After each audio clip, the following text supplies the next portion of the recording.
Saudara, mari kita buka bersama di dalam Injil Matius, ya. Injil Matius, kita sedang memperingati kematian Kristus, ya. Ayat pasal yang ke-27. Mulai ayat yang ke-27, ya. Injil Matius 27. Saya pengen kita baca saja mulai ayat yang ke-27. Minta tolong tisunya mungkin bisa dibawa ya. Saya tuh dari situ tadi sudah tidak tahan saudara, ya, udah air mata ya terus mengalir. Mengingat betapa Tuhan tuh baik saudara buat kita. Terima kasih Pak, ya. Matius 27 ayat yang ke-27 mulai, kita langsung baca dari judul perikopnya, Yesus diolok-olokkan. Ayat 27 saya dikatakan begini saudara. Kita baca secara bergantian, saya 27, saudara 29, 28 dan selanjutnya ya. Kemudian serdadu-serdadu wali negeri membawa Yesus ke gedung pengadilan, lalu memanggil seluruh pasukan berkumpul sekeliling Yesus. Mereka menanggalkan pakaiannya dan mengenakan jubah ungu kepadanya. 29.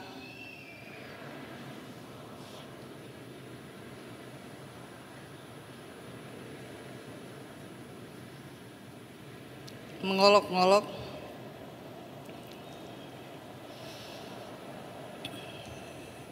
Iya, mereka berkata, "Salam hai Raja orang Yahudi." Kita tahu bersama Yesus dijatuhi hukuman. Kenapa?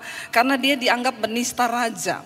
Dia datang mengaku sebagai raja di atas segala raja, raja orang Yahudi. Karena itu mereka mengolok-ngolok dia. Mereka berkata, "Salam hai Raja orang Yahudi."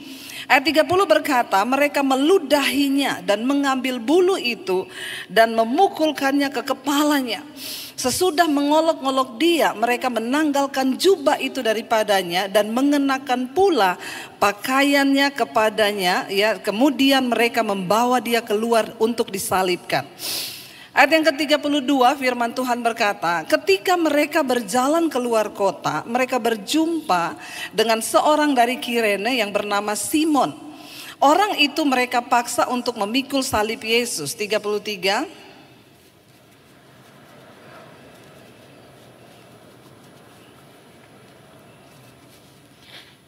Mereka memberi dia minum anggur bercampur empedu. Setelah ia mengecapnya, ia tidak mau meminumnya. 35.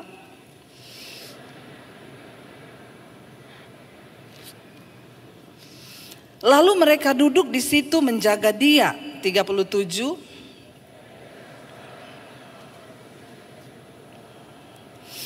Iya, di kepalanya dipasang tulisan yang menjadi penyebab ia harus dihukum, yaitu apa? Inilah Yesus, Raja orang Yahudi. Mereka mencari alasan untuk bisa membunuh dia dengan berkata bahwa dia telah menghina raja dan mengaku bahwa dia adalah raja orang Yahudi. 38, bersama dengan dia disalibkan dua orang penyamun, seorang di sebelah kanan dan seorang di sebelah kirinya. 39.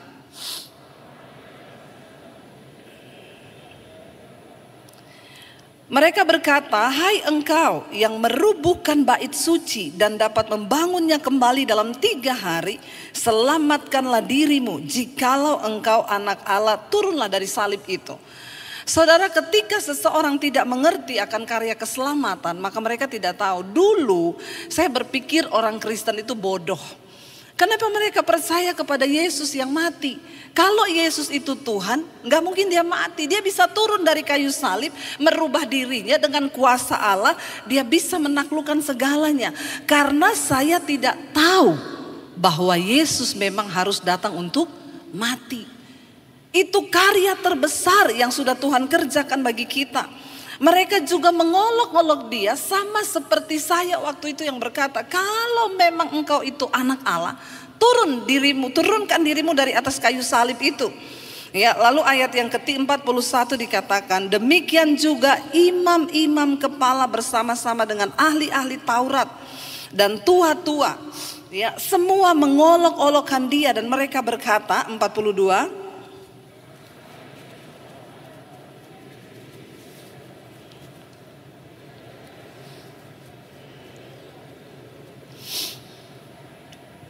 Iya, mereka berkata orang lain dia bisa selamatkan, tapi dirinya sendiri dia nggak bisa selamatkan. Ayat yang ke-43, ia menaruh harapannya kepada Allah. Baiklah Allah menyelamatkan dia jikalau Allah berkenan kepadanya, karena ia telah berkata, aku adalah anak Allah. 44.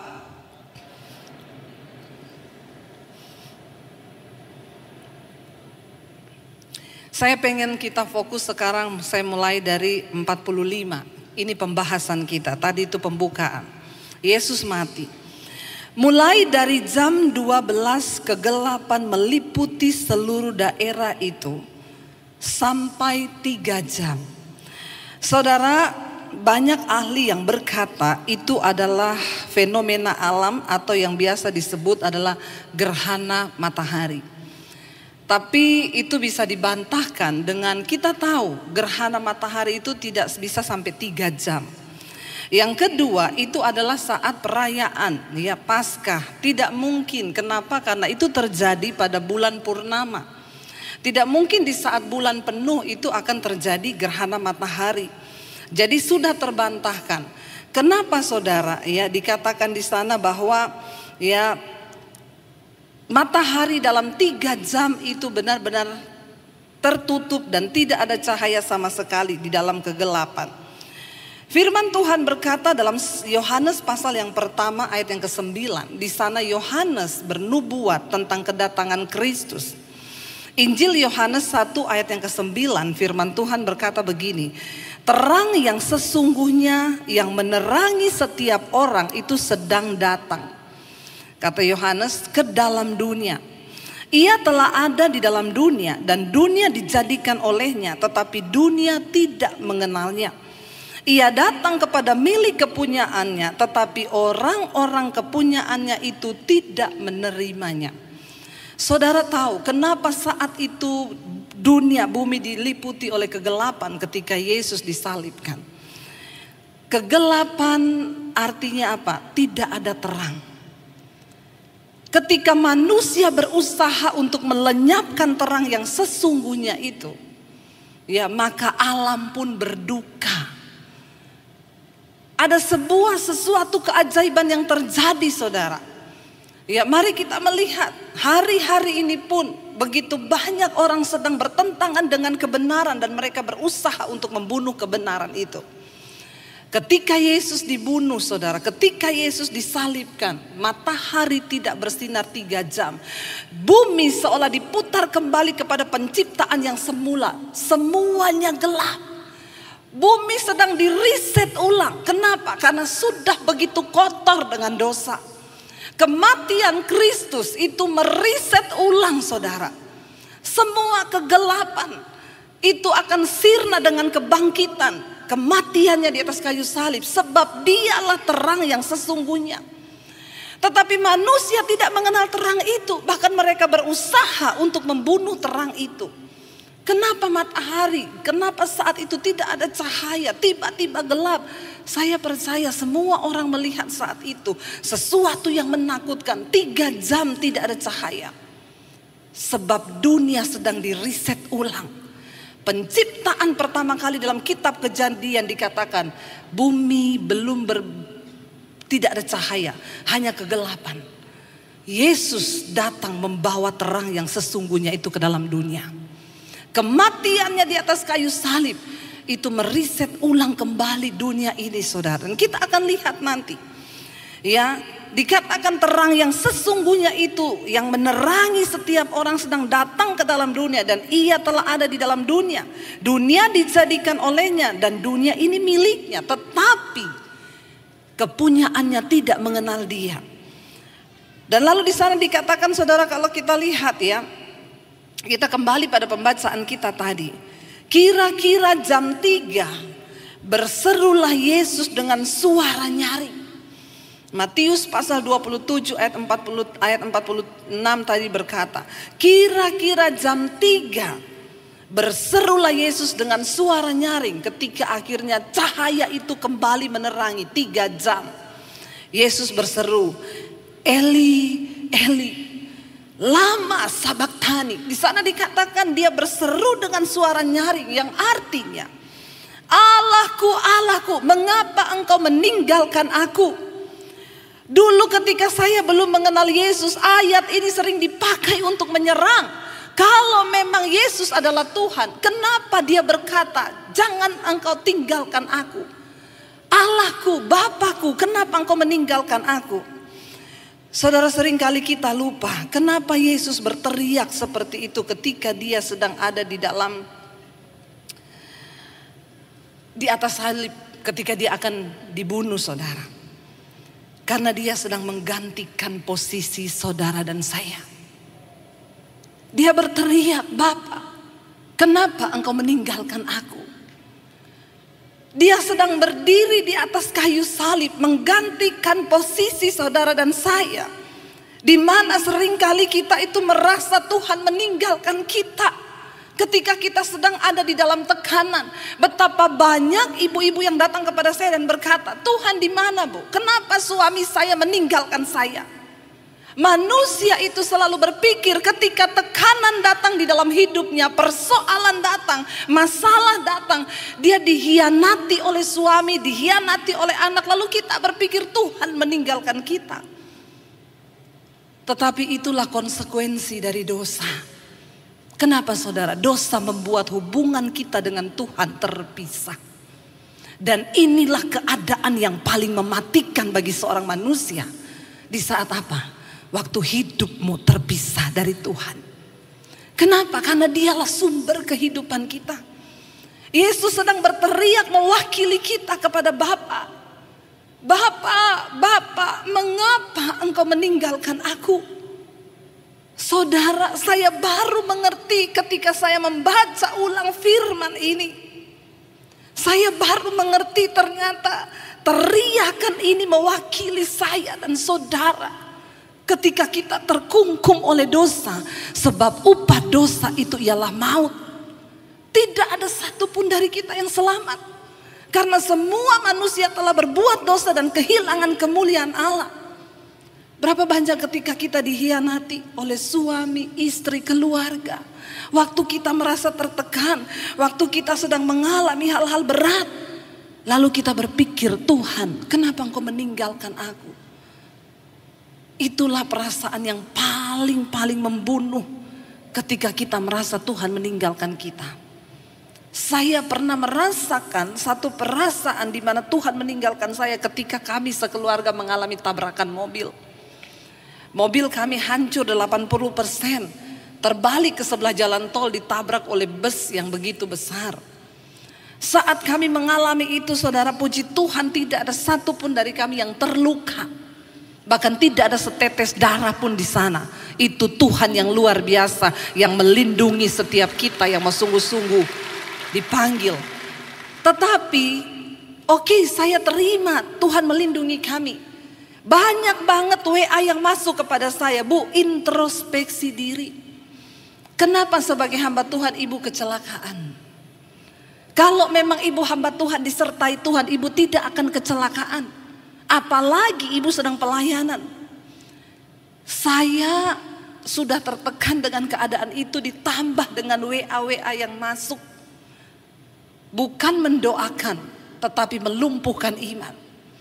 Dan disitulah saya merasa Tuhan meninggalkan saya. Saya bilang, Tuhan, kenapa engkau meninggalkan aku? Kenapa engkau enggak bela saya? Kenapa engkau biarkan saya dipermalukan? Sekarang semua orang menghakimi saya bahwa Tuhan tidak menyertai saya. Saudara, itu adalah perasaan yang paling mematikan. Mungkin hari ini engkau sedang bertanya, Tuhan, kenapa engkau meninggalkan aku? Ekonomi keluargaku sedang terpuruk. Mungkin engkau sedang bertanya, rumah tanggaku sedang kacau balau. Kenapa engkau tinggalkan aku, Tuhan? Dengar baik-baik. Teriakanmu dan teriakanku sudah diwakili Yesus di atas kayu salib. Dia berkata dengan segala penderitaan. Yesus bukan cuma Tuhan yang bisa berbicara, tapi dia juga Tuhan yang merasakan penderitaan saudara dan saya. Karena itu saudara, di dalam Yesaya 53 ayat yang keempat di sana dikatakan, Kenapa saya berani berkata dia mewakili saudara dan saya? Yesaya 53 ayat 4 berkata di sana begini saudara. Tetapi sesungguhnya penyakit kitalah yang ditanggungnya. Kesengsaraan kitalah yang dipikulnya. Padahal kita mengira dia kena tulah, dipukul dan ditindas Allah. Tetapi dia tertikam oleh karena pemberontakan kita. Dia diremukkan oleh karena kejahatan kita. Ganjaran yang mendatangkan keselamatan bagi kita ditimpakan kepadanya. Dan oleh bilur-bilurnya kita menjadi sembuh. Kita sekalian sesat seperti domba. Masing-masing kita mengambil jalannya sendiri. Tetapi Tuhan telah menimpakan kepadanya kejahatan kita sekalian. Dia dianiaya, tetapi dia tidak membiarkan dirinya ditindas dan tidak membuka mulutnya. Dia membiarkan dirinya ditindas dan tidak membuka mulutnya. Seperti anak domba yang dibawa ke pembantaian. Seperti induk domba yang keluh di depan orang-orang yang menggunting bulunya. Ia tidak membuka mulutnya.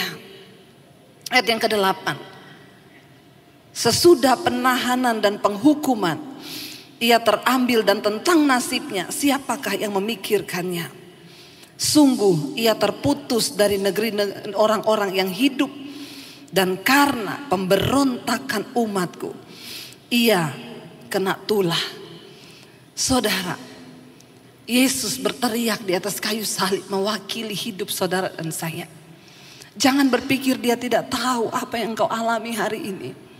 Kalau dia sudah menyerahkan nyawa, dia sudah bayar harga dengan daging yang dicabik oleh cambuk. Dia sudah curahkan tetes darah sampai pada penghabisan. Itu cukup membuat kita bisa berkata, aku percaya hari ini Tuhan, Engkau tidak pernah meninggalkanku. Engkau sudah buktikan kasih yang terbesar itu. Engkau mati di atas kayu salib. Karena itu saudara, saya mau bilang hari ini, jangan ada seorang pun di antara kita yang mau dituduh atau diintimidasi oleh iblis.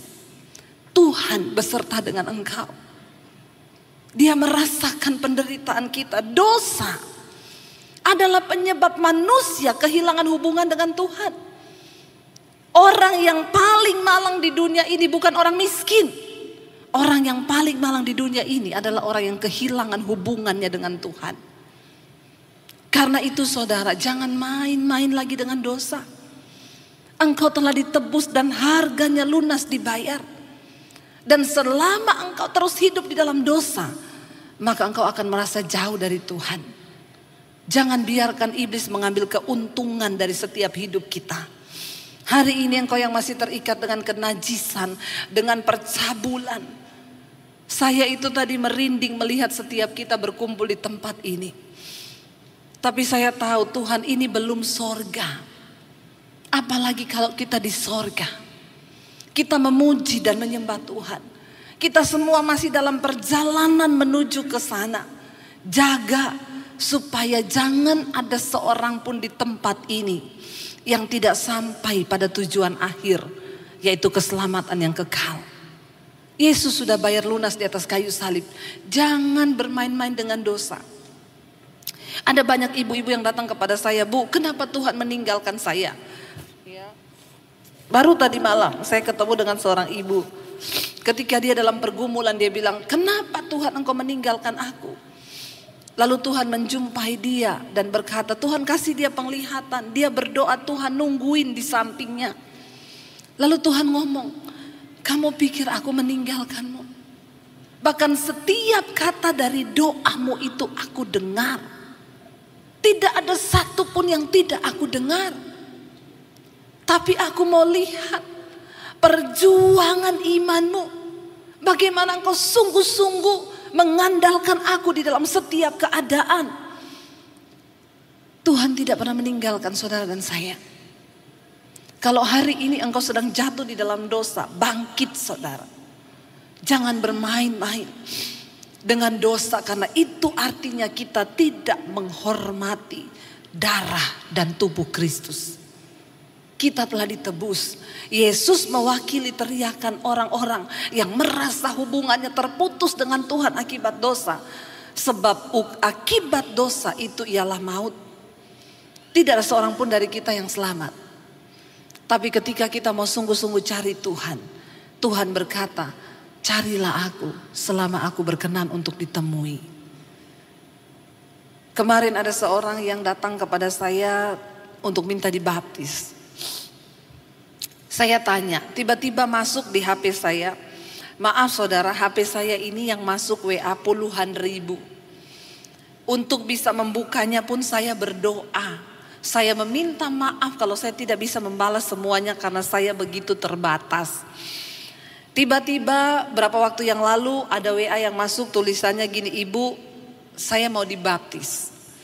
Di antara semua WA yang masuk itu saya tertarik dengan WA satu ini yang berkata, Ibu, saya mau dibaptis. Saya langsung balas karena saya tahu orang minta dibaptis itu berarti dia mau bertobat. Lalu saya balas, oh iya, asal gerejanya dari mana? Kenapa mau dibaptis? Dia balas, saya tidak ke gereja karena saya bukan orang Kristen. Dia dari seberang. Saya tanya, kenapa mau dibaptis? Karena saya mengalami Tuhan. Jadi saudara, ketika dia mencari Tuhan, diawali dari papahnya meninggal, lalu dia berpikir bahwa dengan dia sembahyang buat bapaknya, 5 waktu itu bisa menyelamatkan bapaknya. Semakin dia cari, semakin dia berdoa. Dia berkata, kalau memang dengan saya sembahyang 5 waktu bapak saya bisa selamat, saya akan melakukan 10 waktu, bukan 5. Lalu dia mulai bertanya, apakah Tuhan itu benar-benar ada? Apakah sorga itu benar-benar ada, neraka itu benar-benar ada setelah saya mati? Setelah manusia mati, manusia itu kemana? Dia mulai mencari kebenaran. Dia membuka semua kitab saudara. Saya difotoin, diliatin itu buku-buku satu meja saudara. Catatan kalah saya saudara, kalah. Mulai dari Alkitab semua dibuka, buku-buku penunjang semua dicari. Dia mulai mencari kebenaran. Firman Tuhan berkata, berbahagialah orang yang mencari Tuhan. Carilah Tuhan selama ia berkenan untuk ditemui. Berserulah kepadanya selama ia dekat. Dia cari saudara, dia mulai perbandingkan. Sementara dia terus sembahyang 5 waktu. Satu saat ketika dia sedang sembahyang 5 waktu, Tuhan mendatangi dia secara pribadi. Ada 2 malaikat berdiri di sampingnya. Dan ada sebuah cahaya terang yang memenuhi kamarnya dan dia tidak mampu melihat cahaya itu. Dia hanya tersungkur berlutut sampai ke tanah. Tidak bisa berkata apapun, cuma air mata yang keluar. Dia melihat kemuliaan Tuhan. Dan Tuhan meneguhkan bahwa Yesus itu adalah juru selamat baginya. Yesus yang sudah mati buat dia di atas kayu salib. Yesus yang sama yang mati bagi saudara dan saya. Lalu dia mulai mencari kebenaran. Dia mulai cari di YouTube khotbah-khotbah. Dia cari semua hamba Tuhan. Semua yang dia dengar di YouTube. Yang ada nomor HP. Dia WA semua. Saya mau dibaptis. Saya mau terima Yesus. Tapi gak ada satupun yang balas. Tapi setiap hari suara itu datang berkata, kamu harus segera baptis. Serahkan hidupmu kepadaku. Tiap hari dia nangis, tidak bisa tahan hadirat Tuhan yang begitu kuat. Lalu dia berkata, Tuhan tunjukkan, saya mau dibaptis. Saya menyerahkan hidup tapi gak ada satupun yang balas WA saya. Saya harus mencari kemana. Tiba-tiba dia melihat channel saya lewat di iPad-nya dia. Lalu dia klik, dia dengerin khotbah saya, ada nomor HP, dia coba hubungi. Dan hari itu juga 5 menit dia WA, saya langsung balas. Akhirnya saya minta dia kirim KTP, saya telepon saudara. Dan akhirnya kami ketemu. Dan beberapa hari yang lalu dia sudah dibaptis menerima Yesus sebagai Tuhan dan Juru Selamat. Saya hanya mau berkata bagi setiap kita gereja Tuhan hari-hari ini. lawatan Tuhan tidak terbendung. Ini adalah waktu penuaian. Kalau saudara tidak mau bersaksi, maka Roh Kudus sendiri yang akan bersaksi. Orang dijumpai Tuhan di dalam kamar-kamar tidur mereka. Kita yang hari ini sedang merayakan kematian Kristus. Jangan sampai Tuhan berkata kepada saya, sampaikan kepada umatku. Jangan sampai mereka yang terdahulu jadi yang terkemudian. Yang terkemudian menjadi yang terdahulu. Orang-orang sedang mencari jalan kebenaran. Jangan sampai orang Kristen tertidur dan kita tidak bisa melihat lagi kebenaran itu. Yesus mewakili teriakan kita yang merasa seringkali Tuhan meninggalkan kita. Dia tidak pernah meninggalkan saudara dan saya. Dia selalu ada bagi saudara dan saya. Kita kembali pada firman ini saudara. Dia berteriak dengan nyaring, Eli, Eli, lama sabachthani, yang artinya Allahku, Allahku, mengapa engkau meninggalkan aku? Akibat dosa adalah kematian. Dan Yesus tahu dia sedang menanggung segala kutuk kita di atas kayu salib. Dan itu artinya dia sedang berada di bawah kutuk dosa. Dia terpisah dari Allah. Mendengar hal itu beberapa orang yang berdiri di situ berkata, ia memanggil Elia. Dan segeralah datang seorang dari mereka, ia mengambil bunga karang, mencelupkannya ke dalam anggur asam. Lalu mencucukkannya kepada sebatang bulu dan memberi Yesus minum. Tetapi orang-orang lain berkata, jangan. Baiklah kita lihat apakah Elia akan datang untuk menyelamatkan dia. Yesus berseru dengan suara nyaring. Lalu ia menyerahkan nyawanya. Yesus mati karena dia menyerahkan nyawanya. Tidak ada yang bisa mengambil nyawa Yesus. Kenapa dia mati? Karena dia menyerahkan nyawanya. Saya percaya kalau dia tidak menyerahkan nyawanya, maka dia tidak akan pernah mati. Apa yang Yesus ucapkan ketika dia saudara, ya sudah diminumi anggur, sudah disalib, lalu dengan suara nyaring dikatakan dia berseru. Apa yang Yesus serukan saat itu? Dia cuma bilang sudah selesai. Dan saat itu dia menyerahkan nyawanya. Saudara, saya percaya Yesus tidak akan pernah mati kalau dia sendiri tidak menyerahkan nyawanya. Yohanes 19 ayat 28 berkata di sana. Yohanes 19, Injil Yohanes 19 ayat 28. Sesudah itu, karena Yesus tahu bahwa segala sesuatu telah selesai, berkatalah ia, supaya genap yang ada tertulis dalam kitab suci, aku haus. 29, di situ ada suatu bekas penuh anggur asam. Maka mereka mencucukkan bunga karang yang telah dicelupkan dalam anggur asam pada sebatang hisop, lalu menguncukannya ke mulut Yesus. Ini yang lebih lengkap, ayat berkata, sesudah Yesus minum anggur asam itu, berkatalah ia, sudah selesai. Lalu ia menundukkan kepalanya dan menyerahkan nyawanya. Dengar baik hari ini saudara, Yesus sudah menyelesaikan setiap urusan dosa kita di hadapan Bapa. Karena itu hari ini mari kita bangkit dan berdiri berkata, kami mau menjadi umat yang sudah dibebaskan. Kami tidak akan takluk lagi kepada hukum dosa. Kami mau menjadi gereja yang dimerdekakan. Sudah selesai. Jangan kalah dengan kenajisanmu. Jangan kalah dengan perselingkuhan. Jangan kalah dengan semua pergumulan dosamu. Dekatkan dirimu dengan Tuhan. Saya lupa bersaksi. Orang yang dibaptis kemarin itu, dia perokok saudara, perempuan. Ketika dia mendengarkan khotbah saya yang berkata tubuhmu itu bait Allah, bait Roh Kudus, dia berdoa kepada Tuhan. Dia bilang, Roh Kudus, tubuhku baitmu. Aku mau lepas dari ikatan rokok. Dan hari itu juga Tuhan melepaskan dia. Gak ada yang tepuk tangan. Saudara, gak ada yang sulit bagi Tuhan. Waktu engkau berjumpa dengan anugerahnya. Saya melihat betapa luar biasa Tuhan bekerja.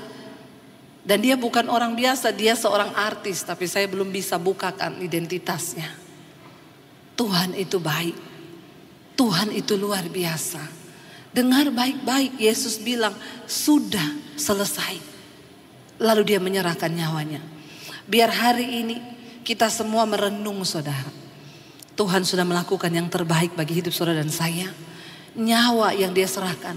Tidak ada seorang pun yang mengambil nyawa Yesus. Tetapi dia yang menyerahkannya untuk saudara dan saya. Dia menjatuhkan kutuk dosa atas daging. Supaya hidup saudara dan saya dipulihkan dan diubahkan Tuhan. Mari kita bangkit berdiri bersama. Karya terbesar di dalam hidup kami. Kami percaya Engkau sudah lakukan Tuhan. Kita naikkan pujian ini, karya terbesar dalam hidupku itu adalah pengorbanan. Mari renungkan saudara. Renungkan hari ini. Bagaimana Kristus memberi yang terbaik bagi saudara dan saya. Buka hatimu. Kita mau merenungkan akan pengorbanan. Karya terbesar yang dia buat bagi saudara dan saya. Karya terbesar dalam hidupku. Pengorbananmu.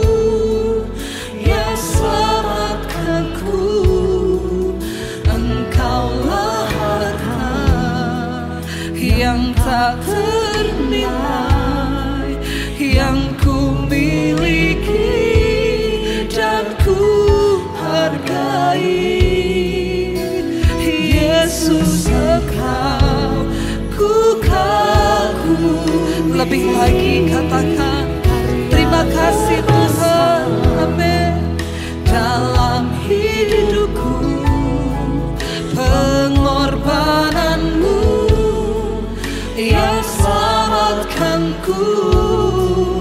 Engkaulah harta yang tak ternilai, yang ku miliki dan ku hargai. Yesus Engkau ku kagumi. Lebih lagi datang pada Tuhan, katakan terima kasih Tuhan. Terima kasih buat pengorbananmu, Yesus yang selamat. Engkaulah harta yang tak ternilai, yang ku miliki dan ku hargai. Yesus Engkau ku kagumi. Lebih lagi katakan pada Tuhan, karya terbesar dalam hidupku. Kematianmu, pengorbananmu yang selamatkanku. Engkaulah tak ternilai, yang ku miliki dan ku hargai. Yesus Engkau ku kagumi. Mari tutup matamu dalam hadirat Tuhan. Jangan pernah merasa Tuhan meninggalkanmu. Apapun keadaanmu hari ini, Dia berikan nyawa, Dia beri yang terbaik. Katakan, aku tahu Tuhan, Engkau mewakili teriakan kami di atas kayu salib. Kami mau Tuhan hari ini, kami mau tinggalkan segala dosa. Dengan cara itu kami menghormati kematian-Mu. Yesus berkata, sudah selesai saudara. Sudah selesai. Katakan terima kasih Tuhan. Terima kasih Tuhan. Engkau bayar lunas semuanya. Engkau terima segala kutuk yang harusnya kami tanggung. Karena itu kami bersyukur Tuhan. Ucap syukur Tuhan buat hari ini, hari yang Tuhan jadikan. Terima kasih kalau kami boleh merenungkan penderitaan-Mu, memperingatinya. Biar itu senantiasa ada di dalam hidup kami. Kami membawa penderitaan dan salib Kristus. Karena itu kami mau hidup berpadanan dengan salib-Mu Bapa. Hamba berdoa bagi setiap mereka Tuhan yang hari-hari ini sedang berada di dalam persoalan penderitaan akibat dosa. Ampuni Tuhan. Bangkitkan setiap kehidupan kami. Yang sakit Engkau sembuhkan, yang berbeban berat Engkau beri kelegaan. Bahkan hari ini kami berdoa segala kutuk sudah diputuskan di dalam nama Yesus. Terima kasih buat anugerah-Mu yang besar atas hidup kami. Mari buka hati dan tangan-Mu di hadapan Tuhan untuk menerima berkat. Turunlah kiranya berkat dari Allah Bapa, cinta kasih Tuhan Yesus Kristus, penyertaan Allah Roh Kudus akan menyertai hidup kita semua mulai dari hari ini. Bahkan sampai kali yang kedua Tuhan Yesus datang menjemput setiap kita. Nama kita tercatat di dalam kitab kehidupan.